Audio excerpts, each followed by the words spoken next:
Hello everyone, welcome to the channel. We're on to almost 4.4 thousand subscribers, and I thank everyone who's new to the channel. Don't forget to hit the notification button so that you're notified every time I make a video. This channel exists to discuss the nature of reality as well as the nature of my relationship in show business. I'm a classical actor, and I entered into,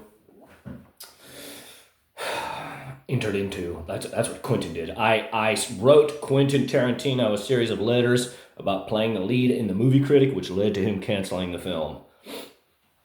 This weekend was difficult. This weekend was really difficult, and it's very difficult right now. I'm making this video right now because there's a palpable evil hovering over me. And just so that we're all clear, right? So that we're all on the same page, right? Him and the people that answer to him, that call him master, right? Like this is their overarching design. That they are doing everything in their power to put me in a pathological psychological condition that will compel me to be permanently hospitalized, wherein they can torture me inside of the hospital forever. This is the goal. There's never been any other goal, since they know that I won't blow my brains out, or they're going to use black magic to actually try to destroy me. Right, with my wisdom, with my light. This is the most ugly, evil campaign that anyone could ever conspire to do. There is not some other, right, faction somewhere else in the world that's practicing a higher evil. And so on Saturday, I had dangerous visions of violence, of evil, murder, assassination. I drank all weekend, constantly. Drank myself into a coma till about maybe 10 p.m. and then I had to go out. I couldn't be in this house all night. And so I went downtown and I just had 2 beers, but I was talking to people, and again, it's constant. Like they get something out of this. And then yesterday was even worse because he got his Lifetime Achievement Award. And again, I drank myself to sleep constantly, just eating Seroquel. I did everything that I could to go to sleep so that he could have his mind. And so why don't we take a second to talk about what's occurring when I say that. But Saturday night, the last thing I'll say about Saturday is that I was up all night. I walked like 15 miles because I couldn't get comfortable at all. Everywhere I went, I saw conspiracies of murder, conspiracies of assassination. And so, if you say that psychic phenomenon has intellectual validity, if you say that life is an intellectual creation derived from the conscious field, which persists in every cubic centimeter of space, then the nature with which a psychic clairvoyant exerts pressure upon the world is in fact identical to the mathematical formula that Newton expresses as the gravitational constant, which is known as the inverse square law. So if I have this at the surface of the earth, right, and it goes up to here, which is twice as high as the initial elevation, then the gravitational power exerted upon this at twice as high is now only 1/4 of what it was previously, 1/4, the inverse square. So, in psychic phenomenon, it's the inverse of the inverse, right? That every time a psychic medium pushes their awareness out towards a specific target, right? Then the connection between the two of them becomes 4 times stronger every time. So if we say it's like a cone that's getting wider around this thing because the influence is diminishing as it goes up, then conversely, it does the same thing in reverse as it comes down. And so this is the fear, right? This is my concern, right? This is why I've been coming clean ever since he admitted to me he has no daughter, that's all bullshit, because he has engendered a dangerous psychological condition in his mind that he, right, he can't, like, all that can occur is that we can reconcile or time can pass, right? But either way, we're connected, we're bound together in a very, very palpable way as a result of all the time that he spent remote viewing me, which was not my doing, right? I would have, right? And so again, right, it was all to get me to blow my brains out. And now that he knows he'll fail, he's either genuinely considering conspiring to take my life, to assassinate me, or doing everything that he can, him and those around him, to put me in such a state that I'll end up permanently hospitalized forever. This is the ugliest, highest evil. And since we're talking about it, let's just take a second to keep talking about it, right? What would any of you do if it was alleged that you were practicing disgusting black magic evil, that you were a disgusting sorcerer who does the sickest perversions of thought in an effort to destroy someone you don't like? Would you just say, well, we're all out our opinions? I can't imagine it. I can't imagine being claimed that, oh, this is what you do, this is what you are, and just wanting to say, well, fuck that guy. And yeah, sure, he's a famous guy, right? But what I'm saying is that this is my life. This is my life. And so, what does he lose, even if he's lying? And he obviously will be.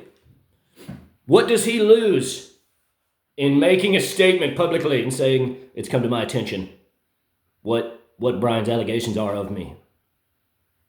It is true, I canceled the film because of him, but all of these things, I have no idea what he's talking about. I denounce these tactics. This is a disgusting, base, evil campaign that he's discussing. Right? But in his mind, he can't do that, because then the press is going to come to me. So this is why I'm talking about it online. Right? This is why that's why we're bringing everyone into the conversation, because as long as it remains this occulted thing, where it's just me and him, he's just hovering over me, right, with William Morris Endeavor, with Sony Picture Stacey Scher, insulating his evil, right, then he can keep being a bully. But if we have millions of people in on the joke, right, all holding him accountable, all offering that moment of reflection, saying, Quentin, let him go, leave him alone, then it's enough. It's enough. Right? I gain nothing out of this. This isn't about money. Right? If he just wanted to pay me to sign an NDA, he would have let me keep sorting trash. So we have to talk about it. This is why I wrote David Perel. This is why I wrote Alan Moore. This is why I'm writing everyone. This is why we have this channel. Please share the channel. Help it come to an amicable resolution. There's no hope for us otherwise. I'm going to take a moment to discuss this actress, this AI creation, Tilly Norwood. Right? If you recall, there was this Spirited Away craze when the AI latched onto that, and Miyazaki called it an abomination. And so ultimately that's what it is, right? When this creator, whomever they are, I don't care who they are, they're not interesting, they're just plagiarists. Right? That they spent all that time, right? And now there's actual agencies, right? And that's fake news. That's likely fake news. Right? Seeking to sign her when they come out and say, oh, she's not a replacement for a human. That's a lie. That's a vulgar lie. That's a Quentin Tarantino level lie, where they're looking the industry right in the face and saying, no.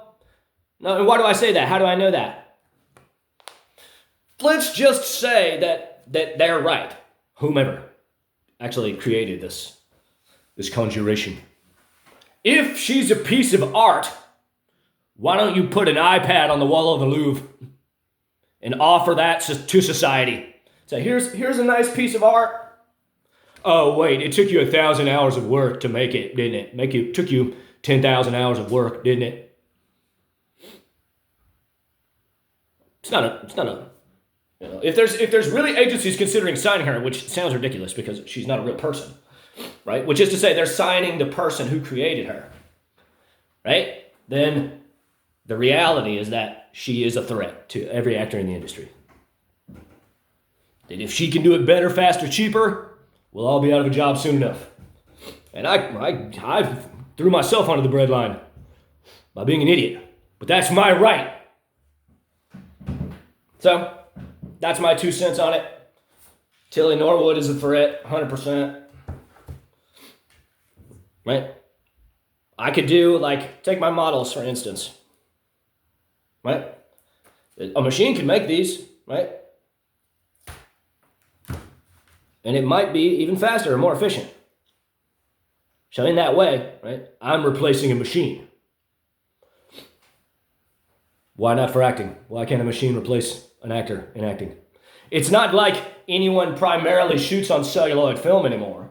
If that was the case, then it would be quite a lot of work, wouldn't it?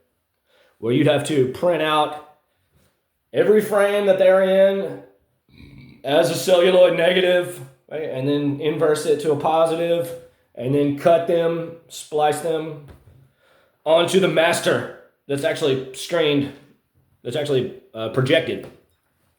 But everything's digital. It's just boop, you just push a button. So it's just click and drag, right? So if you have like a real industry talent that's doing like a bunch of Netflix shit, what do you think their standard salary is? It probably ain't cheap. It's probably like $100,000 for 6 or 8 episodes, $250,000 for 6 or 8 episodes that they do in maybe 3 weeks.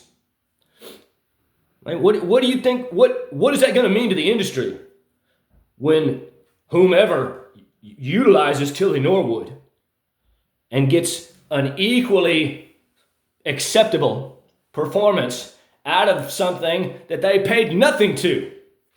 They pay her handler 10% of that.